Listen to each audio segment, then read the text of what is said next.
Oi pessoal, tudo bem? Mais uma edição do Ler é Viver no ar. Sempre é bom poder contar com a sua audiência. Nesse bloco, você confere uma materinha bem bacana que eu fiz a respeito do projeto itinerante Vamos Ler Juntos, criado neste ano pela bibliotecária Gilza Marrone.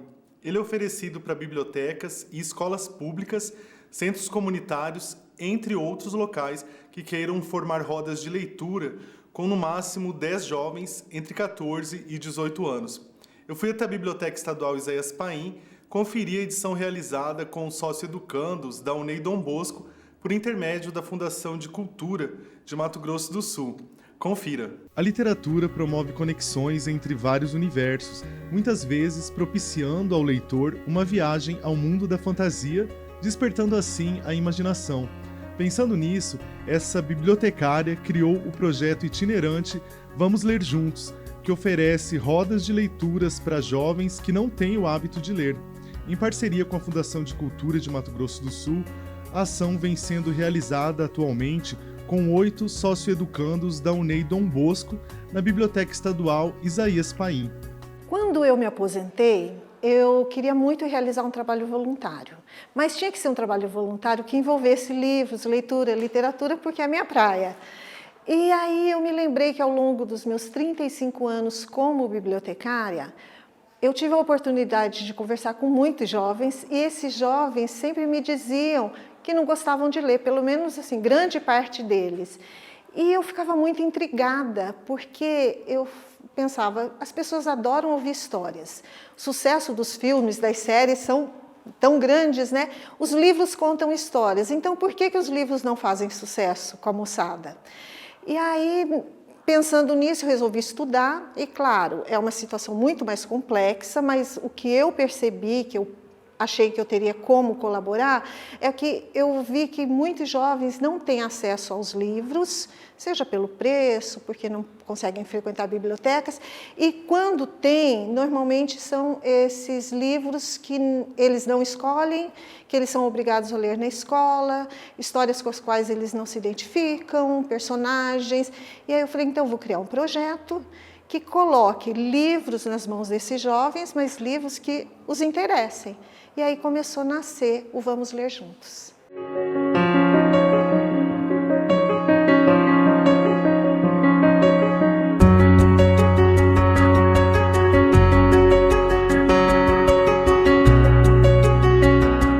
Na verdade, assim, quando a professora me procurou para me apresentar o projeto, nós sentamos numa mesa e ela discorreu todo o projeto. E como eu já tinha atendido a UNEI em algumas oficinas aqui na biblioteca, e aí eu achei que o projeto casaria com os internos da UNEI, por conta da pouca liberdade, e que eu vi nesse projeto um projeto transformador, que direcionava os meninos para uma outra ideia, para uma vida melhor. Esse projeto, na minha opinião, é transformador.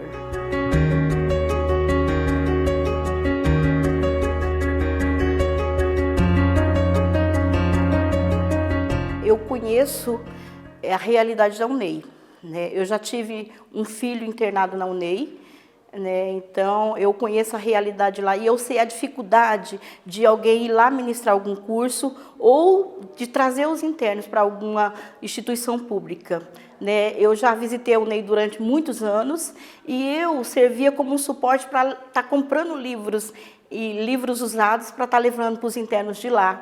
Em 2007, 2008, meu filho ficou internado lá.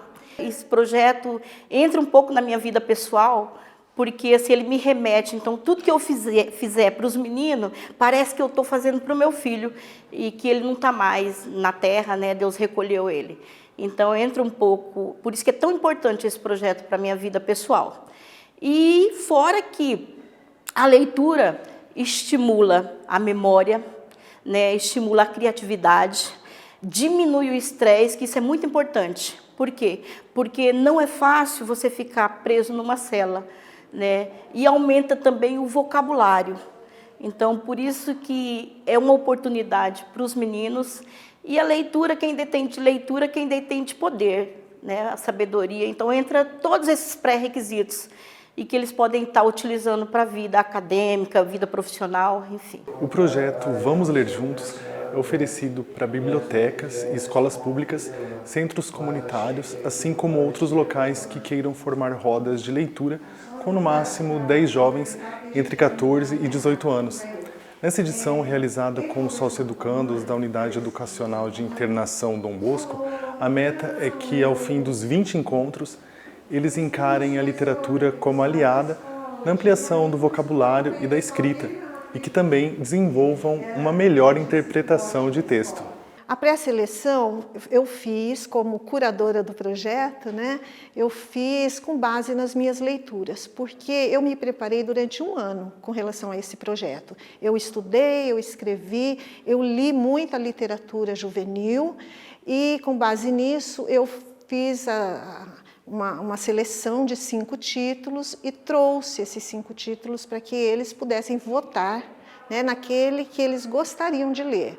O Percy Jackson foi o vencedor e eu gostei muito da escolha deles, porque é um livro que tem muitas potencialidades, dá para a gente trabalhar muita coisa com base na mitologia grega, né, com essa questão desse menino, que é um menino dito problemático, ele mesmo se identifica como problemático e que foi capaz de grandes feitos. Então, eu acredito que não foi à toa, eles foram inspirados para fazer essa escolha. Não, do projeto estou gostando muito, que como eu sou um bom leitor, que eu gosto de ler bastante livro, e eu já li isso aqui, mas com que estão acompanhando com eles, esse livro é muito bom, que tem muita diversão. E nesse livro está começando a explicar a vida dele, que ele vai expulso de muitas escolas, que muitas escolas ele não dá certo, porque como que ele é um meio-sangue, que fala ele é um filho de um Deus.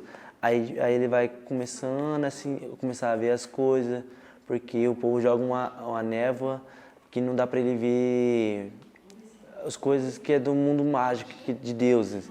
Aí ele não pode ver, aí vão começando a entrar um pouquinho, porque nenhum semideus de Pérsia, de Poseidon, que é filho de Netuno, sobrevive. Que por isso que fala que nenhum passa do 7º ano, que é da idade até 16, 17 anos, que não passa do 7º ano. Aí ele é o único que passa, que ele é o único que chega a conhecer o pai dele, que ele tem uma espada que chama conta corrente, que se ela pode sumir, que ela volta pro bolso dele, que é uma caneta. Esse livro é muito bom, como que eu gosto de ler leitura, de livro, eu leio bastante. Tem muita coisa boa nesse livro. O projeto foi bem legal, igual o Percy Jackson, despertou bastante no mundo da leitura, né? Aí, tô gostando bastante desse projeto, tá despertando para nós conhecer mais o mundo da leitura também. É isso aí. Acho que depois que eu terminar esse projeto, vou começar a ler de novo. Outros livros. A leitura, ela tem tantos benefícios que vai muito além, né, dessa coisa de eu melhorar a minha leitura e a minha redação. Então, ela provoca reflexões, ela provoca uma oportunidade de você, ao se identificar com a história do personagem, você também olhar para os seus próprios sentimentos, você também elaborar suas emoções. Você também entender o sentimento do outro, a empatia, desperta muito a empatia. E tudo isso transforma a vida daquelas pessoas, os seus relacionamentos para melhor. Então, com esses sócio-educandos, eu procuro trabalhar a imaginação, a expansão de conhecimento, porque eu quero dizer para eles, olha, eu acredito em vocês. É possível, não só eu, tem muita gente que acredita em vocês, né? Então vamos aproveitar essa oportunidade, vamos fazer, né, o que está sendo pedido, porque a gente está desejando o melhor para vocês. E eu tenho percebido que eles têm recebido muito bem essa mensagem. E eu acredito que esse projeto ainda vai oferecer muita coisa boa para eles.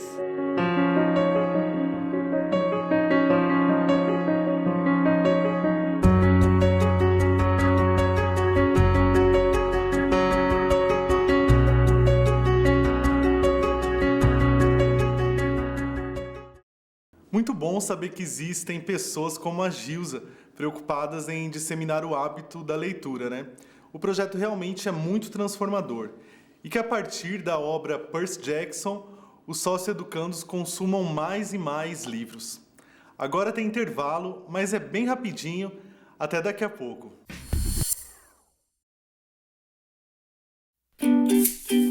Somos digitais. Somos conectados. Somos representados.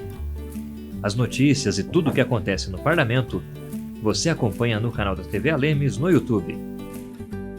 Inscreva-se no canal da Alemes e acompanhe o trabalho dos deputados estaduais. TV Alemes, a TV da gente de MS.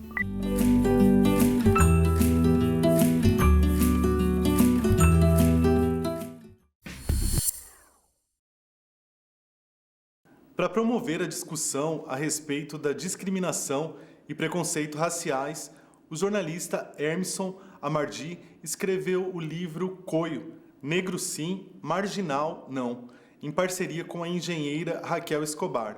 Nascido na Jamaica, por muito tempo trabalhou numa TV como repórter investigativo.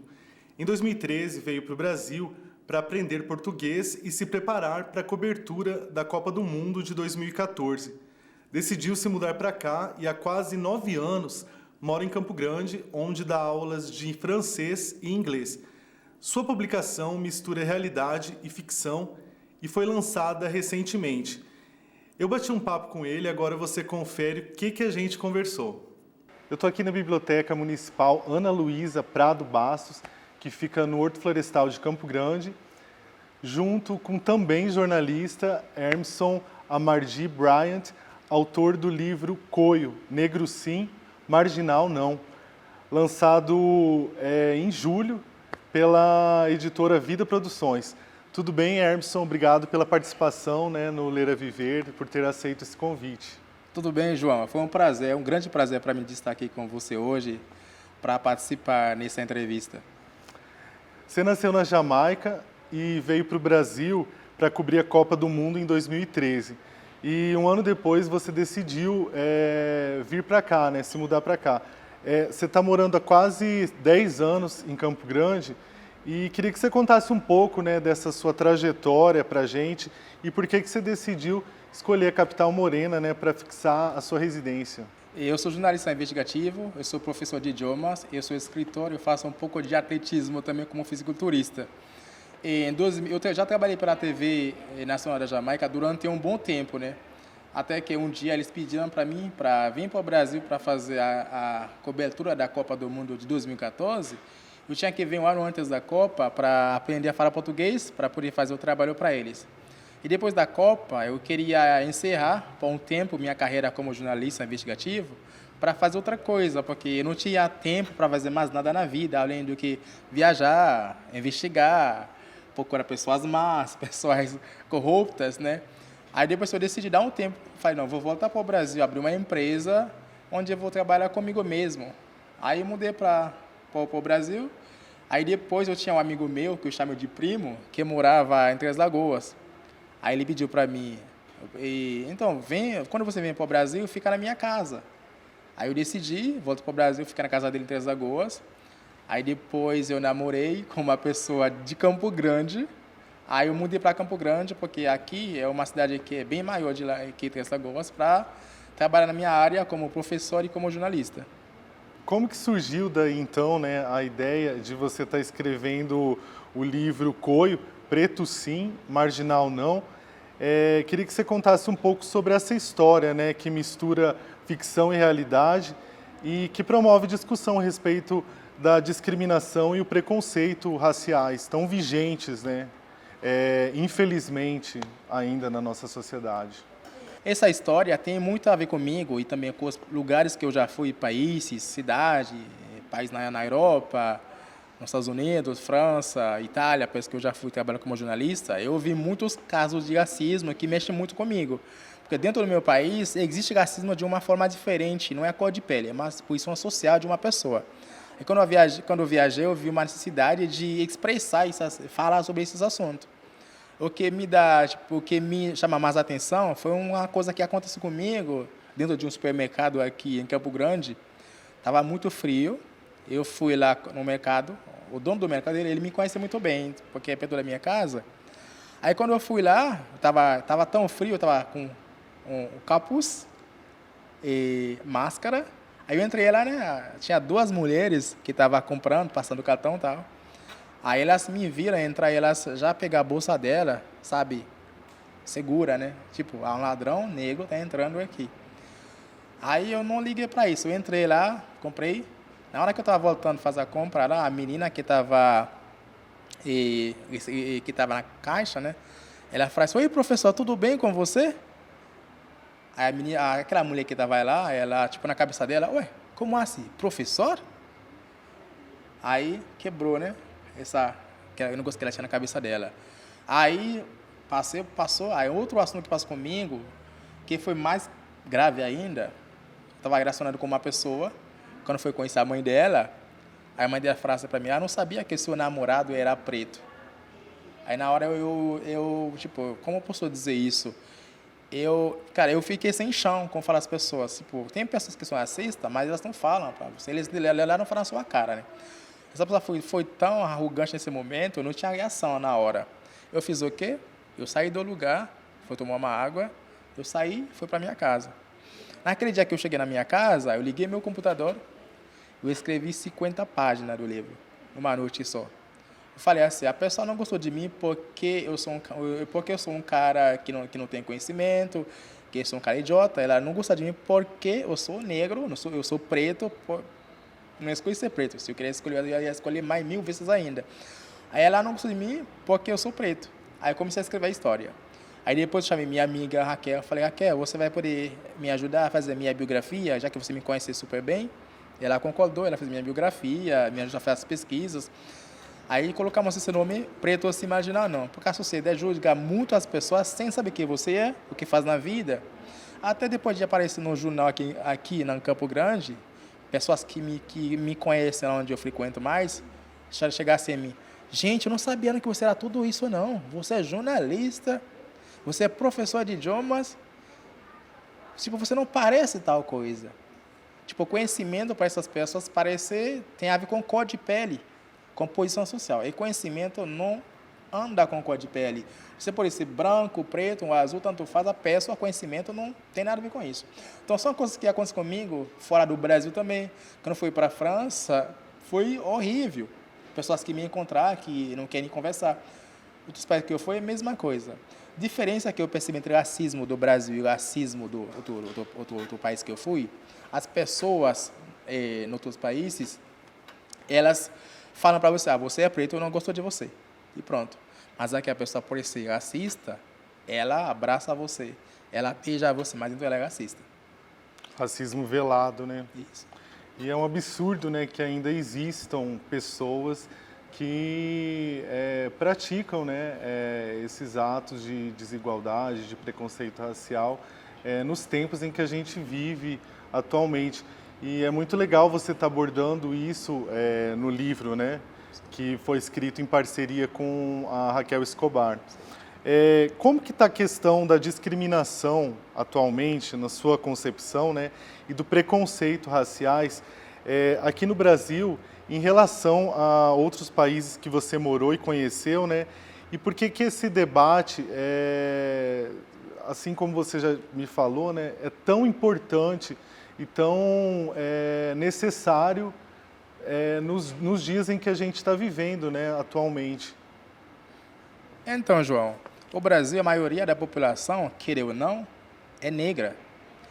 E, infelizmente, a população mais sofrida são as pessoas negras. Pessoas que podem ser qualquer coisa que elas querem na vida. Estudar, virar médico, virar advogado, o que quiser. Só que o sistema não ajuda essas pessoas a chegar nesse nível. Eu me questiono muito quando eu mudei para cá. Eu fiz um levantamento aqui em 2015 sobre nas comunidades, porque nas comunidades tem 0,5% de pessoas negras que fazem faculdade. Se você vai numa família de pessoas negras, cada 100 pessoas, você vai encontrar uma pessoa que é médico, uma pessoa que é advogado, ou talvez não tenha ninguém. Mas por que isso acontece dentro de um país cheio de pessoas negras?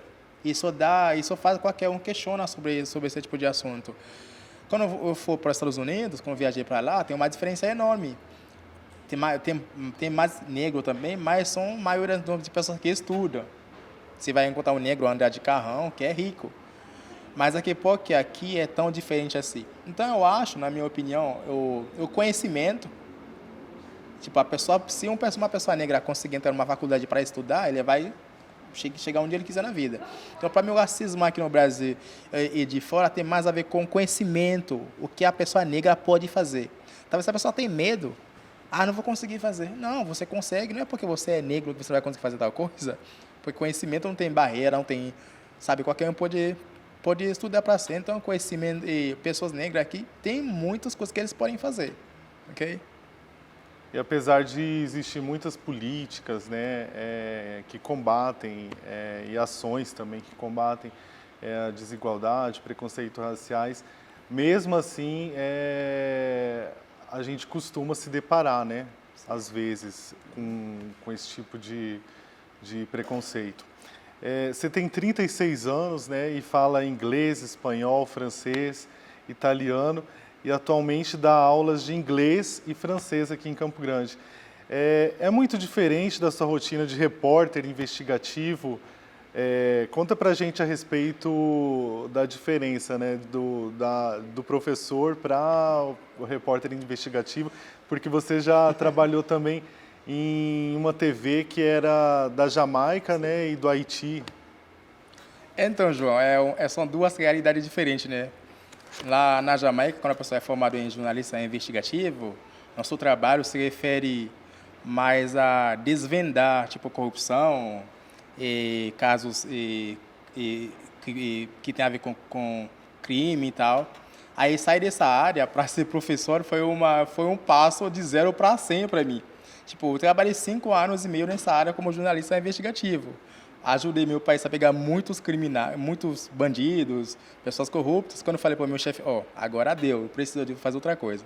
Aí comecei a dar aula, parece, como eu posso dizer, é uma sensação muito boa para mim. Falei, não, eu senti aquela saudade, né, é normal. Falei, não foi fácil, mas eu consegui me adaptar depois de 2 anos. Falei, não, essa área já encerrei por um tempo. Vou me focar em conhecimento, ajudar o ser humano a aprender idiomas, porque aqui tem 5% da população brasileira que fala inglês. 5% só. Eu vi a necessidade de abrir uma empresa que ajuda as pessoas a falar inglês, francês, né? Porque para mim idioma sempre foi uma paixão. Hermeson, muito obrigado pela sua participação no Ler é Viver, por ter topado conceder essa entrevista, né?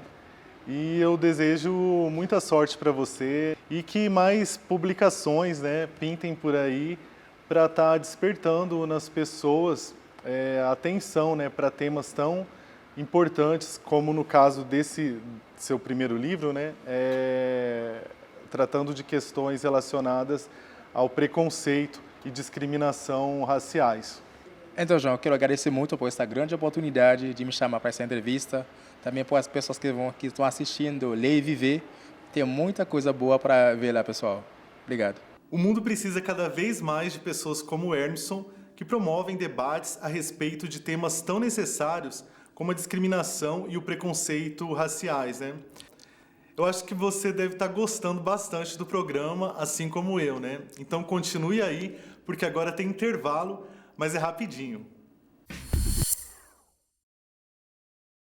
Rádio Alemes. Em sintonia com a informação. Notícias do Legislativo. Utilidade pública. Boletins informativos. Assembleia em 2 minutos. Saúde, bem-estar e vida saudável. Podcasts para conhecer a nossa Casa de Leis. E tudo isso com o melhor da MPB e das músicas regionais, de hoje e de todos os tempos. Rádio Alemes, a rádio da gente de Mato Grosso do Sul.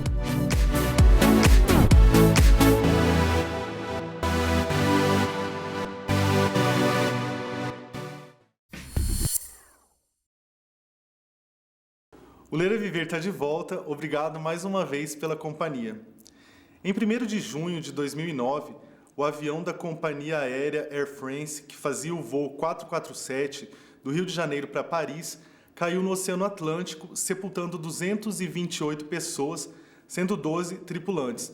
Foi um dos maiores acidentes aéreos já registrados em território brasileiro.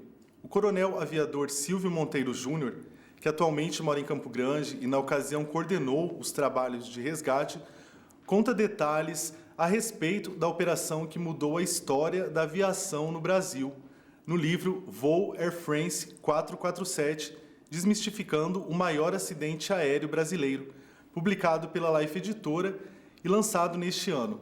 Em entrevista realizada na Biblioteca da Assembleia Legislativa, o Silvio falou a respeito do acidente e por que decidiu escrever uma publicação contando essa história. Confira. Eu estou aqui com o Silvio Monteiro Júnior, coronel aviador da Força Aérea Brasileira. Ele é autor do livro Voo Air France 447, Desmistificando o Maior Acidente Aéreo Brasileiro, que foi lançado pela Life Editora e publicado em fevereiro desse ano. Tudo bem, Silvio? É um prazer estar te recebendo no Ler é Viver. Muito obrigado por ter aceitado o convite.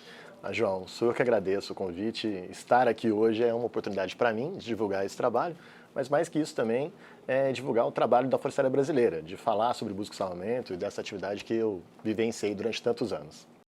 O avião da companhia aérea francesa Air France, que fazia o voo 447, saiu do Rio de Janeiro no dia 31 de maio de 2009, rumo a Paris, né? E acabou caindo no Oceano Atlântico no dia 1º de junho, sendo configurado até então o maior acidente aéreo, né, já registrado em região sob a responsabilidade brasileira.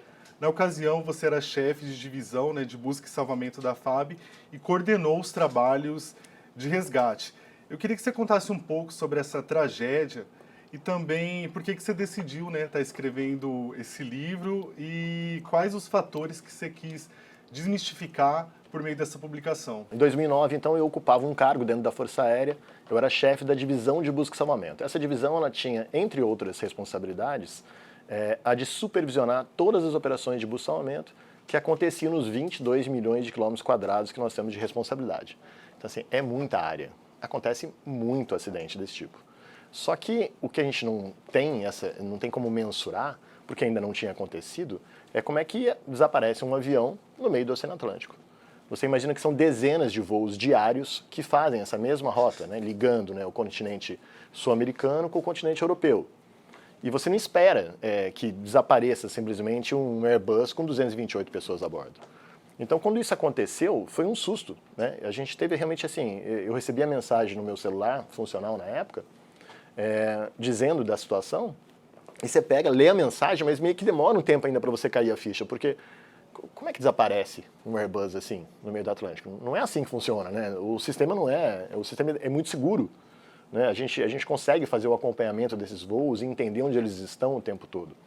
Então, quando isso aconteceu, meio que tomou todo mundo assim de um susto muito grande, né? E aí você tem um sistema já criado, você já tem seus planos estabelecidos previamente, você tem uma estrutura da prestação do serviço de buscamento há mais de 60 anos no Brasil. Então você tem uma estrutura para fazer isso acontecer. Eu assumi a supervisão, então, dessa operação. A coordenação foi feita a partir de Recife, que é o Centro de Coordenação de Salvamento do Atlântico, fica baseado em Recife. E aí você tem um coordenador lá, mas você tem uma equipe que tem que supervisionar esse trabalho do coordenador e ajudar ele a executar a função dele. E você tem toda uma equipe para mobilizar o que você precisa mobilizar. Foram 20 aeronaves, sendo 4 estrangeiras, são 20 navios, sendo 4 estrangeiros, 16 da Marinha do Brasil. Então você tem toda uma coordenação para poder colocar na região do acidente a maior quantidade de meios possível para localizar. Uma engrenagem enorme. Enorme, né? Enorme. Realmente é um sistema mesmo, né? E ele tem que funcionar como sistema, né? E aí vem a minha experiência de ter supervisionado essa operação de buscamento. A operação em si ela durou 26 dias. E logo no segundo dia, o Brasil foi convidado para apresentar uma equipe que acompanhasse a equipe de investigação do acidente, que seria de responsabilidade da França. E eu tive a oportunidade, então, de ser designado como especialista de buscamento para formar essa equipe junto com mais 3 pessoas. Então, eu acabei me vinculando não só na questão da operação da buscamento, mas também prosseguindo durante o processo de investigação desse acidente, que durou aí quase 3 anos. Quanto tempo que você levou, né, para estar escrevendo esse livro e quais foram as ferramentas que te deram suporte, né, para que essa obra ficasse uma obra completa, para que o leitor, quando fosse ler, né, quando lê a obra, tá ciente assim do macro, né, do que aconteceu realmente. Queria que você falasse a respeito disso também. Eu sempre gostei muito, né? Tenho um amor pela causa, pela essa coisa chamada busca e salvamento muito grande, né? Então, eu sempre me motivei muito a falar sobre isso. E aí vem os amigos e falam assim, pô, o que aconteceu lá mesmo? E você sempre retoma esse assunto. Eu saí da Força Aérea em 2015, ainda fiquei 2 anos trabalhando para uma empresa multinacional na área de busca e salvamento. Quando foi em 2017, eu me desliguei realmente da área de busca e salvamento, só que aí veio a pandemia. Em 2020. Então, quando veio a pandemia em 2020, quando eu realmente falei assim, agora eu tenho tempo, né? Então, vou começar a escrever. Aí fiz um processo de coleta de dados, eu tinha muita coisa comigo, e eu precisei de alguns amigos que estavam no Rio de Janeiro, que tinham trabalhado comigo na época. 4 meses depois, um desses amigos falece de Covid. Então, assim, e você meio que cria aquela obrigação, né? Mas agora eu tenho que tocar esse projeto para frente de algum jeito, né? Assim, vai ser diferente. E, enfim, eu usei esse tempo de 2020 para fazer isso. Quando chegou em 2021, eu achei que eu já tinha um livro pronto, aí você vai ler de novo. Aí você descobre que você não tem ele pronto. Né? Você sempre volta atrás e fala assim, não está pronto, eu preciso escrever mais, preciso escrever mais, preciso escrever mais. E aí, nesse meio de caminho, um amigo em comum acabou me conectando junto com a Life Editora. Tomamos um café, eu e o Walter, que é o representante da Life aqui em Campo Grande. E desse café surgiu a ideia, então, pô, vamos publicar esse livro. E aí... a gente vem, né, nessa coisa do material completo que a gente fala, né, porque a ideia era entregar não só um livro onde você simplesmente pegasse e ele tem lá suas páginas, suas fotos coloridas, tudo mais e tal, mas uma experiência diferente. Então a gente implantou dentro do livro, a gente colocou uma coisa que já é conhecida, que são os QR Codes. Então a gente colocou alguns QR Codes espalhados ao longo do livro, onde durante o processo de leitura, o leitor realmente pode apontar o celular dele e ter acesso a alguns conteúdos exclusivos. Entre eles, por exemplo, os últimos 5 minutos do diálogo entre os 2 pilotos.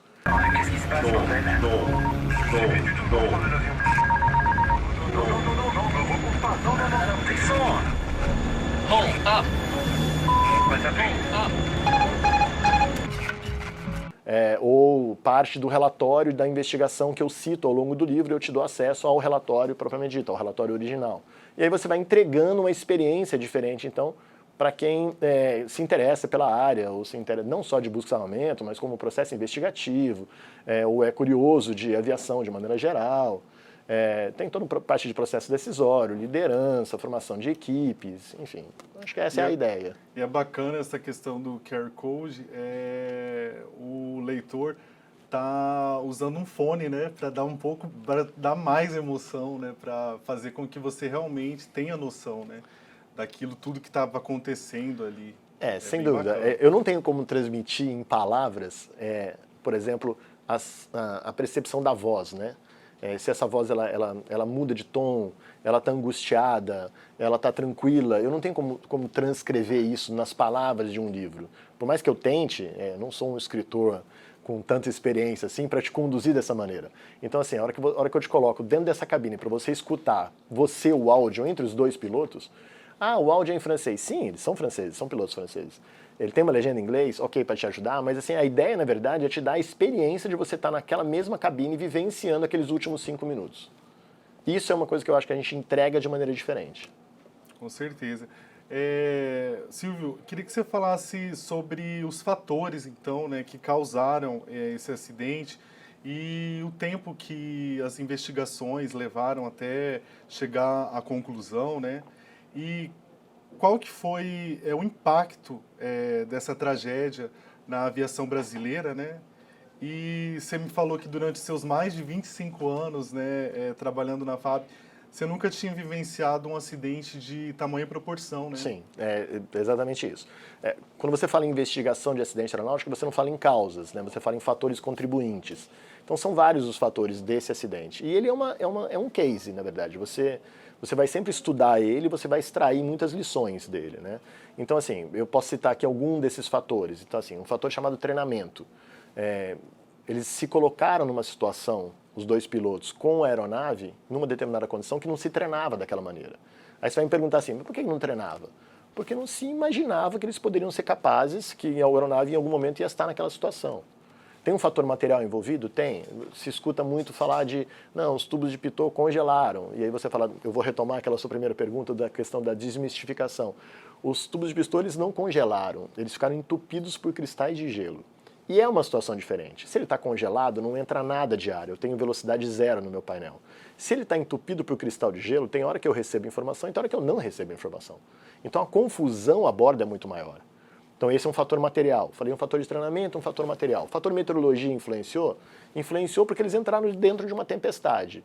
Agora, a tempestade por si só derrubou o avião? Não. Tinha mais 5 voos fazendo aquela mesma rota, uma hora antes, uma rota depois, e todos eles pousaram.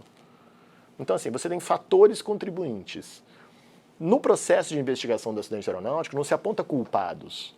O que se aponta, na verdade, são esses fatores, para que desses fatores você consiga eleger algumas recomendações de segurança que, quando implantadas, vão servir para evitar novos acidentes aeronáuticos. Esse é o maior goal desse sistema, né, de investigação e prevenção de acidente aeronáutico. É você trabalhar para evitar novos acidentes. Então, das 41 recomendações de segurança que saíram, que foram extraídas desse acidente, muitas delas foram aplicadas de forma global, no mundo inteiro. Algumas de forma específica. Então, por exemplo, uma das recomendações era para o sistema de bussamento francês que fosse organizado de uma determinada maneira. Então, ok, aquela era uma recomendação específica. Outras, como eu comentei da questão do treinamento, essa foi aplicada para todas as grandes empresas aéreas, para adequar o treinamento naquela aeronave, naquelas condições. Então isso mudou o treinamento de todos os pilotos no mundo inteiro voando aquele tipo de modelo, aquele modelo daquela aeronave. E na ocasião você comandou uma equipe de quantos profissionais? Então, se você colocar todo mundo, né, que esteve envolvido aí, a gente fala em torno de 1.000 pessoas. É muita gente, numa rotatividade muito grande.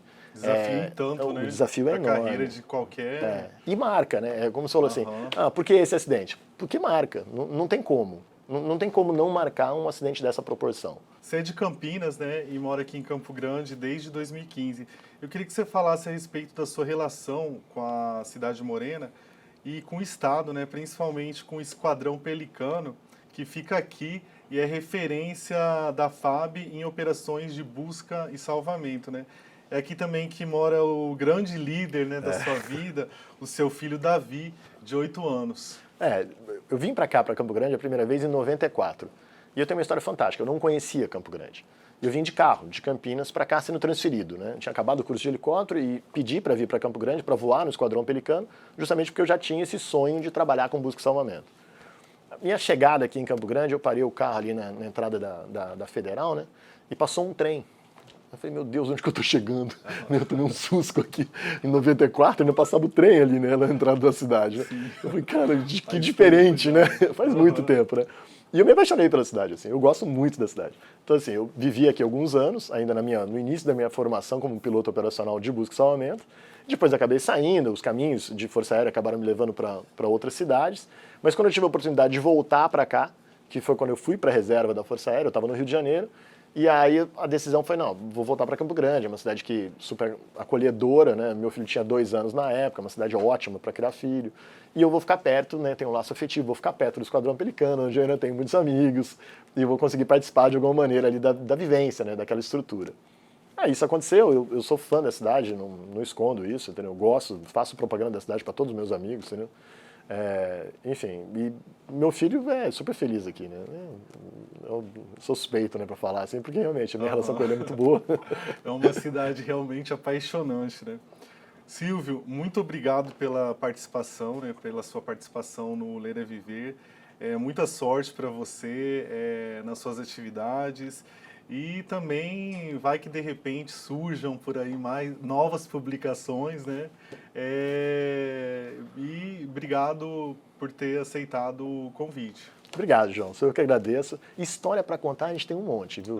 Então, assim, de repente a gente tem aí, vamos ver. Horas e horas, vamos ver o que a gente tem aí pela frente, de repente de publicar um outro livro com algumas histórias. Vamos ver. A gente está trabalhando em alguns projetos diferentes e eu que agradeço, na verdade, a oportunidade de estar aqui, de falar sobre busca e salvamento, de falar sobre o Esquadrão Pelicano. Para mim é um prazer. Obrigado pela oportunidade. Que isso. E vamos torcer, né? Para que nos próximos anos não aconteça uma tragédia tão grande, né, quanto sem dúvida. É o que a gente espera sempre, né? Evitar novos acidentes. Muito importante e necessário o trabalho de busca e salvamento realizado pela Força Aérea Brasileira. É também interessante saber que o Esquadrão Pelicano, referência da FAB nesse serviço, está localizado bem pertinho da gente, aqui em Campo Grande. Eu fico por aqui e aguardo o nosso próximo encontro. Antes do fim do programa, você confere um trecho do livro escrito pelo Silvio. Grande abraço e até a próxima. No primeiro dia daquela operação de busca e salvamento, eu redigi um documento urgente com os dados obtidos até o momento, e eu não me recordo o motivo, mas o relógio que eu usava me atrapalhava constantemente esbarrando no teclado. Tirei o relógio e passei os próximos 9 anos sem usá-lo. O tempo é algo que não controlamos, é constante e imperdoável.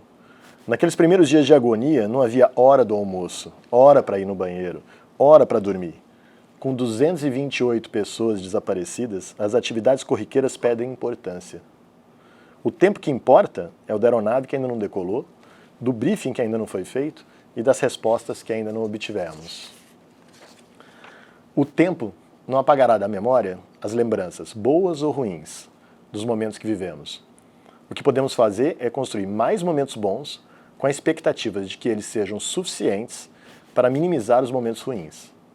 Pensar no acidente envolvendo o voo Air France 447 como a catástrofe que foi, como uma fonte de sofrimento e agonia aos familiares que ali perderam seus entes queridos, não os trará de volta. O que aprendi a fazer é enxergar em todos os desastres que vivenciei a oportunidade de que eles ajudassem a evitar novos acidentes.